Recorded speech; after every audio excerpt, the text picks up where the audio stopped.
किस मिट्टी को रेगुर मिट्टी के नाम से जाना जाता है? तो रेगुर मिट्टी के नाम से काली मिट्टी को जाना जाता है। तो बी ऑप्शन हमारा बिल्कुल सही जवाब है। जय हिंद दोस्तों, आज मैं जो 50 क्वेश्चन जीके का लेकर के आए हैं आने वाला सभी प्रकार के कॉम्पिटिटिव एग्जाम के लिए इंपॉर्टेंट है। तो बने रहेगा वीडियो में शुरू से अंत तक। चलिए वीडियो को स्टार्ट करते हैं। भारत में सिंचाई का प्रमुख साधन क्या है? तो नलकूप और कुएं भारत में सिंचाई का प्रमुख साधन है। तो डी ऑप्शन हमारा बिल्कुल सही जवाब हो जाएगा। नेक्स्ट प्रश्न हो जाएगा हमारा, डिस्कवरी ऑफ इंडिया पुस्तक के लेखक कौन है? तो डिस्कवरी ऑफ इंडिया पुस्तक के लेखक जवाहरलाल नेहरू हैं, डिस्कवरी ऑफ पुस्तक के लेखक। तो ऑप्शन नंबर सी हमारा बिल्कुल सही जवाब हो जाएगा। अगला सवाल है हमारा, कोरोमंडल तट पर सबसे अधिक वर्षा किस अवधि में होती है? तो अक्टूबर से नवंबर में होती है कोरोमंडल में सबसे अधिक वर्षा। अगला सवाल हो जाएगा हमारा, भारत में सबसे अधिक भूमि पर कौन सी फसल उगाई जाती है? तो भारत में सबसे अधिक धान की फसल उगाई जाती है। तो ए ऑप्शन हमारा बिल्कुल सही जवाब हो जाएगा, धान की फसल।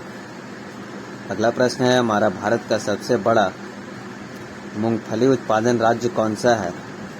तो भारत का सबसे बड़ा मूंगफली उत्पादन राज्य गुजरात राज्य है। तो ऑप्शन नंबर बी हमारा बिल्कुल सही जवाब हो जाएगा, गुजरात राज्य है जिसमें सबसे ज़्यादा मूंगफली उगाई जाती है। नेक्स्ट सवाल हो जाएगा हमारा, भारतीय संविधान में मौलिक कर्तव्य कब जोड़े गए थे? तो भारतीय संविधान में मौलिक कर्तव्य को 1976 ईस्वी में जोड़े गए थे। अगला सवाल हो जाएगा हमारा, भारत में राष्ट्रपति अपना त्याग पत्र किसे सौंपता है? तो भारत में राष्ट्रपति अपना त्याग पत्र को उपराष्ट्रपति को सौंपता है। तो सी ऑप्शन हमारा बिल्कुल सही जवाब हो जाएगा, उपराष्ट्रपति को। अगला सवाल हो जाएगा हमारा, कॉर्पोरेट टैक्स किस पर लगाया जाता है? तो कॉर्पोरेट टैक्स घरेलू एवं विदेशी कंपनियों पर लगाया जाता है कॉर्पोरेट टैक्स। तो डी ऑप्शन बिल्कुल सही जवाब हो जाएगा, घरेलू एवं विदेशी कंपनियों पर। अगला सवाल हो जाएगा हमारा, हंटर आयोग की नियुक्ति किस घटना के बाद की गई थी? तो हंटर आयोग की नियुक्ति जलियांवाला बाग हत्याकांड के बाद की गई थी हंटर आयोग की नियुक्ति। तो बी ऑप्शन बिल्कुल सही जवाब हो जाएगा। नेक्स्ट प्रश्न हो जाएगा हमारा, राष्ट्रीय विकास परिषद की स्थापना कब हुई थी? तो राष्ट्रीय विकास परिषद की स्थापना सन 1952 ईस्वी में हुआ था। सी ऑप्शन सही जवाब हो जाएगा। चलिए अगला सवाल हो जाएगा हमारा, कागजी मुद्रा जारी करने वाला पहला देश कौन सा था? तो कागजी मुद्रा जारी करने वाला पहला देश चीन देश था। तो सी ऑप्शन हमारा बिल्कुल सही जवाब हो जाएगा, चीन देश। नेक्स्ट प्रश्न हो जाएगा हमारा, स्वस्थ मनुष्य का हृदय प्रति मिनट कितनी बार धड़कता है? तो स्वस्थ मनुष्य का हृदय प्रति मिनट में 72 बार धड़कता है। तो बी ऑप्शन बिल्कुल सही जवाब हो जाएगा, 72 बार। एक स्वस्थ मनुष्य का हृदय 1 मिनट में 72 बार धड़कता है। नेक्स्ट सवाल हो जाएगा हमारा, राष्ट्रपति का आदेश कितने समय के लिए लागू रहता है? तो 6 महीने के लिए राष्ट्रपति का अध्यादेश लागू रहता है। तो बी ऑप्शन बिल्कुल सही जवाब है। नेक्स्ट सवाल हो जाएगा हमारा, 1939 में कांग्रेस छोड़ने के बाद सुभाष चंद्र बोस ने कौन सा दल बनाया था? तो 1939 के बाद सुभाष चंद्र बोस ने फॉरवर्ड ब्लॉक बनाया था। तो ऑप्शन नंबर सी हमारा बिल्कुल सही जवाब हो जाएगा, फॉरवर्ड ब्लॉक। नेक्स्ट प्रश्न हो जाएगा हमारा, शिक्षा को अनिवार्य करने वाला पहला देश कौन था? तो शिक्षा को अनिवार्य करने वाला पहला देश प्रसा देश था। तो सी ऑप्शन हमारा बिल्कुल सही जवाब हो जाएगा, प्रसा देश। नेक्स्ट प्रश्न है हमारा, बगलिहार परियोजना किस नदी पर स्थित है? तो बगलिहार परियोजना चिनाब नदी पर स्थित है, बगलिहार परियोजना। तो डी ऑप्शन हमारा बिल्कुल सही जवाब हो जाएगा, चिनाब नदी पर। नेक्स्ट सवाल हो जाएगा हमारा, भारत के किस राज्य में सर्दियों में वर्षा होती है? तो आइए आज हम लोग जानेंगे भारत के किस राज्य में सर्दियों में वर्षा होती है। तो तमिलनाडु राज्य में सर्दियों में वर्षा होती है। तो डी ऑप्शन बिल्कुल सही जवाब हो जाएगा। नेक्स्ट प्रश्न है हमारा, विश्व एड्स दिवस कब मनाया जाता है? तो 1 दिसंबर को मनाया जाता है विश्व में एड्स दिवस। तो ऑप्शन नंबर डी हमारा बिल्कुल सही जवाब है। नेक्स्ट सवाल है हमारा, लाई हरोबा किस राज्य का लोक नृत्य है? तो लाई हरोबा मणिपुर राज्य का लोक नृत्य माना जाता है। तो ऑप्शन नंबर सी हमारा बिल्कुल सही जवाब हो जाएगा। नेक्स्ट सवाल है हमारा, सबसे कम आबादी वाला देश नगर कौन सा है? तो सबसे कम आबादी वाला देश वेटिकन सिटी है, तो बी ऑप्शन बिल्कुल सही जवाब हो जाएगा, वेटिकन सिटी। तो अगला प्रश्न हो जाएगा हमारा, रबड़ के संश्लेषण में निम्न में से किसका प्रयोग किया जाता है? तो आइसोप्रीन का प्रयोग किया जाता है। अगला सवाल हो जाएगा हमारा, सोने के आभूषण बनाते समय इसमें क्या मिलाया जाता है? तो सोने के आभूषण बनाते समय तांबा मिलाया जाता है, तो ए ऑप्शन बिल्कुल सही जवाब हो जाएगा। नेक्स्ट प्रश्न हो जाएगा हमारा, नायलॉन बनाने में प्रयुक्त कच्चा पदार्थ क्या होता है? तो नायलॉन बनाने में प्रयुक्त कच्चा पदार्थ एडिपिक अम्ल होता है नायलॉन बनाने में।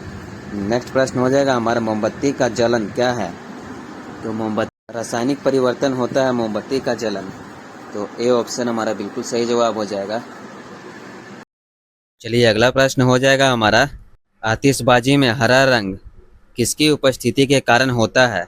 तो बेरियम के कारण होता है आतिशबाजी में हरा रंग। नेक्स्ट सवाल हो जाएगा हमारा, कपूर को किस विधि द्वारा शुद्ध किया जाता है?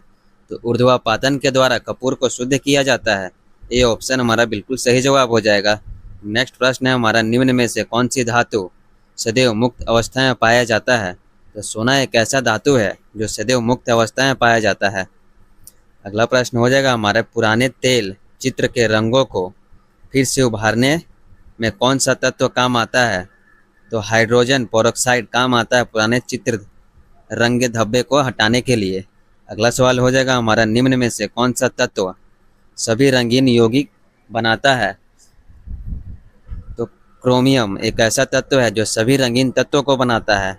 नेक्स्ट सवाल हो जाएगा हमारा, सबसे हल्का धातु कौन सा है? तो हाइड्रोजन सबसे हल्का धातु है। नेक्स्ट प्रश्न हो जाएगा हमारा, सोना किस अम्ल में घुल जाता है? तो अम्ल राज्य में सोना घुल जाता है, तो ऑप्शन नंबर सी हमारा बिल्कुल सही जवाब हो जाएगा। नेक्स्ट सवाल हो जाएगा हमारा, दिया सलाई में प्रयुक्त होता है? तो दिया सलाई में लाल फास्फोरस होता है दिया सलाई में। नेक्स्ट सवाल हो जाएगा हमारा, युद्ध में प्रयोग किए जाने वाली गैस ल्यूसाइड बनाई जाती है? एसिटिलीन गैस से बनाई जाती है युद्ध में प्रयोग किए जाने वाला गैस को। अगला सवाल हो जाएगा हमारा, लाल में पाया जाने वाला एंजाइम जो कि स्टार्च को ग्लूकोज में परिवर्तित करता है, तो माल्टेज कहलाता है। ऑप्शन नंबर ए हमारा बिल्कुल सही जवाब है। नेक्स्ट प्रश्न हो जाएगा, पेट्रोल में विषैला मिश्रण पदार्थ क्या होता है? तो पेट्रोल में विषैला विशेष पदार्थ टेट्रा एथिलीन लेड होता है पेट्रोल में विषैला पदार्थ। अगला प्रश्न हो जाएगा हमारा, शुष्क धुलाई आता है? तो मेथिल एल्कोहल से शुष्क धुलाई आता है। अगला प्रश्न हो जाएगा हमारा, दवा बनाने में क्या काम आता है? बेंजोइक अम्ल काम आता है दवा बनाने में। अगला प्रश्न हो जाएगा हमारा, सबसे अधिक संख्या में किस तत्व के यौगिक होते हैं? तो सबसे अधिक संख्या में कार्बन के यौगिक होते हैं। अगला प्रश्न हो जाएगा हमारा, हैबर विधि से अमोनियम के निर्माण में निम्न प्रयोग लोहा का प्रयोग किया जाता है। अगला प्रश्न है हमारा, नीला स्याही बनाने में प्रयोग किया जाता है? तो नीला स्याही को बनाने में फेरस सल्फेट का प्रयोग किया जाता है। रियोन रेस से तैयार किए जाते हैं, सेलुलोज से तैयार किए जाते हैं रियोन रेसे को, तो ए ऑप्शन बिल्कुल सही जवाब हो जाएगा। अगला सवाल है हमारा, नाभिक का आकार 10 का पावर 15 मीटर होता है नाभिक का आकार, तो ऑप्शन नंबर डी हमारा बिल्कुल सही जवाब हो जाएगा। अगला सवाल है हमारा, निम्न में से अस्थायी कण क्या है? तो न्यूट्रॉन एक अस्थायी कण है, तो ऑप्शन नंबर सी हमारा बिल्कुल सही जवाब है। अगला प्रश्न है हमारा, किसी परमाणु के गुण निर्भर करता है? तो किसी परमाणु के गुण इलेक्ट्रॉनिक संरचना पर निर्भर करता है, तो ऑप्शन नंबर डी हमारा बिल्कुल सही जवाब हो जाएगा, इलेक्ट्रॉनिक संरचना पर। अगला सवाल हो जाएगा हमारा, किस विटामिन के जलीय विलयन को रंग गुलाबी होता है?